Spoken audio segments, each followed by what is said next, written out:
Mengingatkan kita lebih baik bagi Allah kehancuran Al-Kaabah, batunya satu demi satu, itu lebih ringan diterima Allah daripada tumbahan darah seorang Muslim.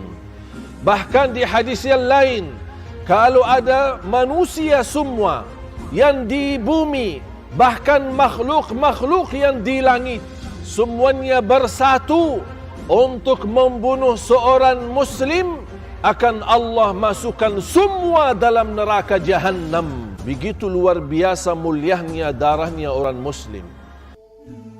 Assalamualaikum warahmatullahi wabarakatuh. Saya berturut duka cita kepada keluarga besar FBI, khususnya kepada guru tercinta Al-Habib Muhammad Rizik Shihab, dan lebih khusus lagi kepada keluarga saudara-saudara kami yang ditembak mati. Dan mudah-mudahan mereka diterima di sisi Allah Subhanahu wa taala sebagai syuhada. Dan mudah-mudahan dalam kejadian musibah ini kita selalu berdoa, Allahumma ajirna fi musibatina wa akhluf lana khairan minha. Ya Allah, sempurnakan pahala bagi kami terhadap musibah ini dan ganti yang lebih baik. Dan saya sampaikan duka cita kepada keluarga besar saudara-saudara kami yang kami cintai, Saudara Faiz Ahmad Syukur, Andi Uktiawan, M. Riza, Muhammad Suci Khaddafi, Lutfil Hakim, dan Ahmad Sufyan. Semoga mereka ini diterima di sisi Allah sebagai syuhada, dan keluarganya diberikan oleh Allah kesabaran dan ikhlas menerima ujian ini. Dan mudah-mudahan dengan kejadian ini kita bisa mengambil hikmah dan pelajaran. Jangan sampai terbancing emosi dan timbul fitnah yang lebih besar. Mari kita sama-sama menyatukan dan merapatkan saf kita, bersama-sama mencari solusi melalui komunikasi dan dialog yang baik.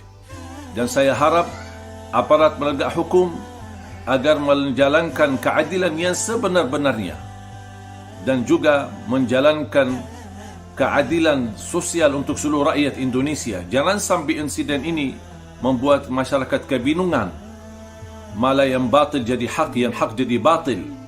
Dan saya harap mudah-mudahan dengan kejadian ini bisa terbongkar motifnya, dan juga bisa menjalankan hukum seadil-adilnya terhadap orang yang terlibat dalam kasus ini. Dan mudah-mudahan tidak sampai terulang lagi. Semoga kita semua diampuni oleh Allah. Lillahi ma akhadh wa lillahi ma a'ta wa kullu syai'in 'indahu bi ajalin musamma. Allahumma ighfir lahum warhamhum. Allahumma ighfir lahum warhamhum wa'afihim wa'fu 'anhum wa akrim nuzulahum wa wassi' mudkhalahum. Allahumma anzil 'ala quburihim ad-diya wan nur wal fushata was surur. Jazihim bil hasanati ihsana wa bis sayyiati 'afwan wa ghufrana. Allahumma taqabbalhum shuhada'a 'indak. اللهم تقبلهم شهداء عندك. اللهم تقبلهم شهداء عندك برحمتك يا أرحم الراحمين.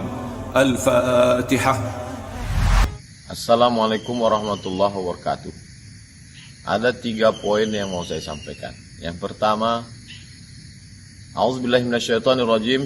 Man qatala nafsan bighairi nafsin faka'annama qatalan nasa jami'ah. Siapa yang membunuh satu orang, maka dia sama seperti membunuh semua orang. Wa man qatala mu'minan muta'ammidan fajaza'uhu jahannam. Siapa yang membunuh orang beriman, maka balasannya adalah neraka Jahannam. Itu dalam ajaran Islam. Tidak ada satu agama pun di dunia ini yang mengajarkan membunuh sebagai solusi menyelesaikan masalah. Poin pertama. Poin yang kedua, meminta kepada Komnas HAM untuk mengusut tuntas supaya tidak terjadi fitnah berkepanjangan, untuk mematikan percikan-percikan api di tengah lalang kering. Kalau Komnas HAM bertindak, diusut tuntas apa yang sebenarnya terjadi, maka insya Allah Allah menolong, selesailah masalah.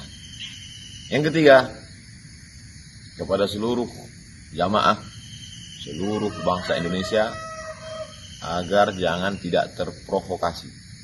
Cerdas berpikir, cerdas bermedsos, dan banyak berdoa kepada Allah. Jangan lupa hidup ini ada yang mengatur. Tidak ada satupun yang luput dari pandangan Allah. Tidak ada satu yang lepas dari pengetahuan Allah. Allah tidak tidur. La ta'khudhuhu sinatun wala naum. Allah tidak mengantuk dan Allah tidak tidur. Terima kasih. Assalamualaikum warahmatullahi wabarakatuh.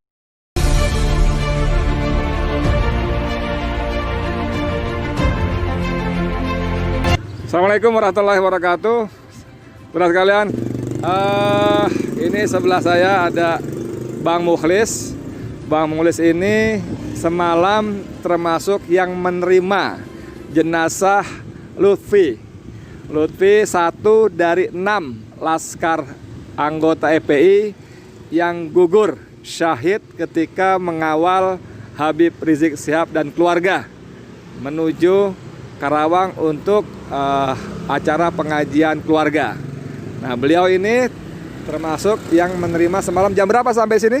Kurang lebih jam 1 ya. Jam 1 pagi ya. Jam 1 pagi. Terus gimana? Dibawa dari Petamburan dia? Dari Petamburan. Terus? Dari Petamburan sampai kemari langsung disolatkan di masjid tersebut. Luar biasa euforia masyarakat menyambut beliau. Hampir satu kampung ini keluar. Masya Allah. Luar biasa sampai pimpinan juga NU Kiai Haji Mahfud Aisyul sebagai pimpinan doanya, dan juga orang tuanya tidak sanggup untuk memimpin menjadi imam karena saking kesedihannya luar biasa. Okay. Setelah itu dibawa ke rumah dukanya, orang tuanya cuma sekedar dilihat wajahnya, disambut sama para laskar, GNPF dan juga FPI, para jawara, Bang Jafar dan semuanya masyarakat, elemen masyarakat semuanya hadir di sini.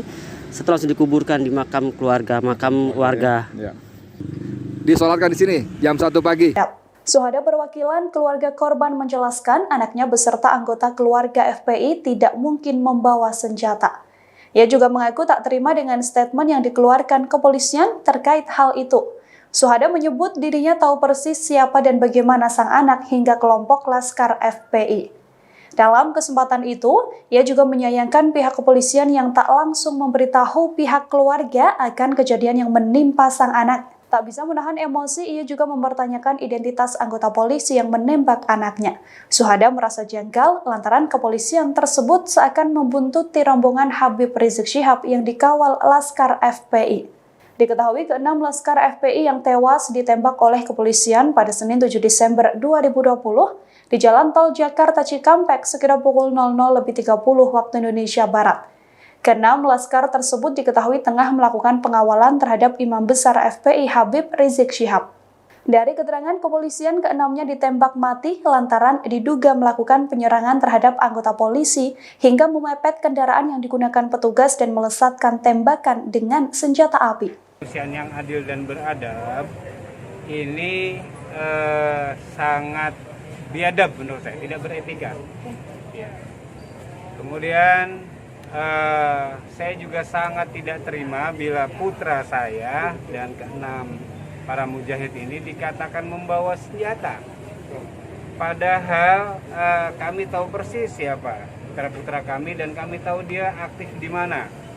Gitu. Artinya mereka tidak akan pernah membawa senjata. Dan ketika ada kami nonton di TV itu ada senjata, itu dari mana? Gitu. Seandainya mereka memahami syariat Islam, kami siap bermubahalah. Kalian datangkan keluarga kalian, saya datangkan keluarga saya, kita bermubahalah. Benarkah anak saya membawa senjata atau tidak? Nanti siapa yang dilaknat oleh Allah Subhanahu wa Ta'ala. Jadi itu salah satu kami berusaha meyakinkan bahwa putra-putra kami tidak membawa senjata. Senjatanya dari mana? Kemudian juga ada media cebong, kalau menurut saya ini adalah media amplop saja, yang mengatakan bahwa putra-putra kami menyerang polisi. Pertama, dari mana seandainya putra kami benar menyerang, dari mana dia tahu itu polisi? Pertama. Terus ketika dia sedang mengawal ulama, kenapa dia menyerang orang lain? Kan lagi mengawal ulama. Ada apa ini? Itu yang kami pikirkan, itu anggota keluarga itu kenapa? Ada apa ini? Bulan itu pertama. Yang kedua lagi, lah tiba-tiba di sana ada polisi lagi ngapain? Tiba-tiba ngebunuh putra-putra kami. Lah lagi ngapain di sana? Misalnya nyerang. Ini media tadi katakan nyerang lah. Nyerang siapa? Nyerang polisi. Lah kenapa diserang? Tiba-tiba nyerang? Nggak ada dasar, nggak ada alasan. Seorang laskar tiba-tiba nyerang orang lain. Dan itu tidak tahu polisi lain sebagainya. Dan terus pertanyaan, polisi mana? Polisi Mabes, polisi Polda. Itu kan di Karawang. Polisi Mabes, polisi Polda ngapain di situ? Nguntit Habib Rizik, ngintilin Habib Rizik. Kalau ngintilin Habib Rizik, nguntit Habib Rizik tersangka pun bukan. Aturan mana? Bisa mereka menguntit, mengintilin, menginteli. Aturan mana itu? Mau bikin aturan sendiri? Ini negara berdasarkan konstitusi. Saya katakan berdasarkan konstitusi, kesepakatan kita bersama. Ingat, pembunuhan pertama terjadi dalam kehidupan, salah satunya adalah mengikuti dorongan nafsu akibat godaan-godaan setan. Jika ada seseorang membunuh kemudian orang lain, maka mohon maaf, ini telah menyalahi fitrah dalam kehidupannya, karena menghilangkan nyawa yang menghentikan semua fisik yang sempurna yang telah diciptakan oleh Allah Subhanahu wa taala.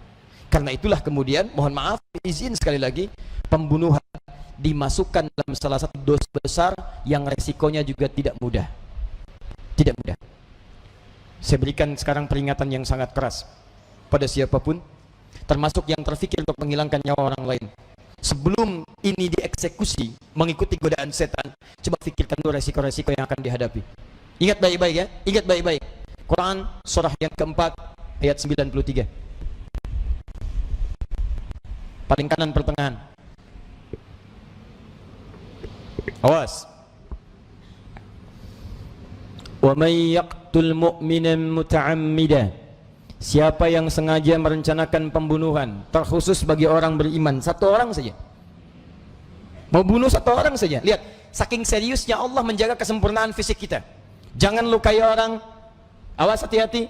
Bahkan dilakukan hukum kisos supaya terjaga fisiknya. Kalau dipotong, potong lagi. Kalau cubit, cubit lagi, supaya dia merasakan bagaimana rasanya terluka dalam fisiknya. Saya lindungi fisik manusia, jangan sampai ada yang melukai orang lain. Kutiba alaikumul qisas. Ya, saya wajibkan kalian kisos. Maksud kisos ini bukan ingin eksekusi orang, menjaga orang supaya bisa menjaga dirinya dan tidak melukai orang lain. Tapi yang paling menarik, kalau ada yang masih maksa ingin membunuh orang lain, turun kemudian ayat. Fajazauhu jahannam. Maka yang pertama saya siapkan, kata Allah, neraka jahannam. Awas, orang yang sengaja bunuh orang lain, apalagi yang dibunuh orang yang punya iman, maka resiko pertama, Allah telah menyiapkan neraka jahannam untuknya. Silakan tanyakan pada diri Anda, siapa orang muslim yang punya cita-cita masuk neraka jahannam? Gak ada. Kalau setelah pernyataan ini masih ada nekat ingin membunuh, memang kayaknya sudah punya cita-cita dia. Sudah pesan kapling di neraka jahannam. Hati-hati. Awas kalau ada ajaran-ajaran, ikut pengajian, ikut macam-macam, kemudian ajakannya tiba-tiba mengarah kepada luka fisik atau menghilangkan nyawa orang lain dengan ketentuan yang tidak dibenarkan dalam syariat, bukan syariat jihad, nggak ada ketentuan yang berlaku dalam Quran untuk yang diperlakukan itu, keluar dari ketentuan Al-Quran, bukan dari petunjuk sunnah, maka hindari, sesungguhnya itu setan sedang menguasai. Ingat baik-baik. Saya sering ungkapkan kalimat ini waktu kejadian bom Tamrin tuh. Saya di Lampung, muncul pertanyaan, Ustadz, apakah bom di jalan Tamrin itu termasuk jihad fisabilillah? Saya bilang, Pak, sependek pengetahuan saya, jihad fisabilillah itu jihad di jalan Allah, Pak, bukan di jalan Tamrin. Lain, Pak. Kaidahnya begini. Paham sampai sini ya? Pak, jadi mustahil ada orang meledakkan di tempat orang yang terbuka. Ya, bukan di medan perang, bukan di dalam suasana ribat. Ada bom panci, ada bom kulkas, ada bom ini, bom itu dan sebagainya. Jadi kalau dia orang beriman, benar imannya, mustahil melukai orang lain sampai menghilangkan nyawa orang. Karena taruhannya dahsyat, ini nggak mudah ini. Wa ghadiballahu alaihi, belum selesai. Pak, Bu, saya ilustrasikan ya. Nerakanya tadi neraka apa? Tahu Ibu? Nggak usah tahu lah. Nggak usah tahu. Nih saya ilustrasikan. Neraka biasa aja, yang bukan jahanam. Neraka biasa nih, yang bukan jahanam. Quran surah 4 ayat 56, paling kanan sebelah atas. Innalladzina kafaru biayatina. orang-orang yang sulit mendengarkan arahan-arahan kami, ingkar pada petunjuk-petunjuk kami. Tolong garis bawahi, di Quran itu terjemahan kafir di mushaf itu mesti hati-hati karena ada 3 ungkapan. Ada kafar, ada kafir, ada kufar, itu beda. Kafar, kafir, kafir dan kufar. 1 kafar, 2 kafir, 3 kufar. Kafar jamaknya kafaru, bentuk jamaknya kafaru.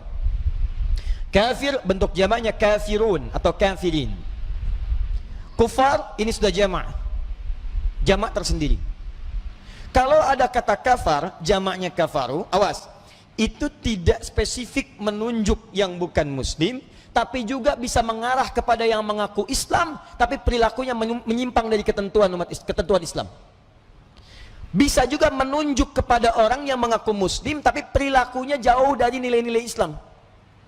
Misal, ngaku Islam, beriman pada Allah, diminta sholat. Ya, ciri orang Islam itu adalah sholat, karena di antara rukun Islam sholat. Ya, hadis riwayat Muslim, nomor hadis yang ke-8. Ketika Nabi SAW kemudian ditanya oleh malaikat Jibril, mal Islam, apa itu Islam? Dijawab oleh Nabi, antasyhada an la ilaha illallah wa anna Muhammadar Rasulullah. Baca syahadat dulu. Setelah syahadat, kewajiban pertamanya wa tuqimas shalat, tunaikan salat. Salat. Nah, sekarang setiap orang Islam kata Quran mesti salat, kata hadis mesti salat. Ada orang Islam diajak salat, dia menolak salat. Ada orang Islam nggak mau salat? Halo? Ada yang ketika dengar azan nggak mau salat? Ada yang ketika diajak marah-marah? Nah, yang seperti itu muslim tapi menyimpang dari ketentuan, itu disebut dengan kafar namanya. Perilakunya mirip menyerupai orang yang belum beriman. Yang belum beriman tidak sholat karena nggak ada iman dalam dirinya. Ini Anda beriman kok ikut-ikutan nggak sholat. Tapi dibedakan namanya oleh Allah, bukan kafir tapi kafar, menunjuk pada perilaku bukan orang. Baik, ibu punya harta lebih daripada cukup sampai nisab, keluar kewajiban, namanya apa? Zakat. Zakat itu kewajiban setelah sholat. Makanya ketika disebutkan dalam Quran surah kedua Al-Baqarah ayat 43, itu setelah salat langsung zakat. Wa aqimus shalah wa atuz zakah. Ada orang beriman, hartanya lebih daripada cukup, sudah berlaku hukum zakat, mencapai nisab, sudah haul, tapi dia nggak mau zakat. Ada orang kaya nggak mau zakat? Ada. Ada orang yang sulit zakat? Ada. Yang jadi masalah adalah kalau orang tidak beriman, bukan muslim, tidak zakat karena tidak ada iman, nggak ada syariat. Ini ada orang ngaku beriman nggak mau zakat, perilakunya mirip-mirip. Untuk dibedakan nama orang dengan perilaku, tidak disebut kafir, disebutnya kafar. Quran surah 14 ayat 7. La in syakartum la azidannakum. Kalau Anda bersyukur dengan nikmat, Anda keluarkan zakat, Anda keluarkan infak, maka kami akan tambah nikmatnya. Begitu ada yang tidak bersyukur, apa sebutannya oleh Quran? Wala in kafaratum. Tapi kalau Anda ingkar dengan itu semua, nggak mau zakat, seperti orang tidak beriman, Anda kami berikan hukuman ya. Hukuman, siapkan. Inna adzabi lasyadid. Ingat-ingat, nanti kalau Anda tidak tobat di akhirat saya siapkan hukuman. Yang tidak beriman itu sudah nggak ada ketentuan. Anda yang beriman kok ikut-ikutan? Kafar namanya. Nah, lihat baik-baik. Orang ini kalau dia muslim tapi dia tidak pernah sholat, tidak mau zakat, nanti di akhirat akan ditimbang. Berapa amal solehnya, berapa amal salahnya. Kalau amal solehnya 49 misalnya 99%, amal salahnya 50,0001%, masih banyak salahnya, maka dia akan dimasukkan ke dalam neraka dulu untuk membebaskan dari kesalahan-kesalahan tadi, baru kemudian masuk ke surga.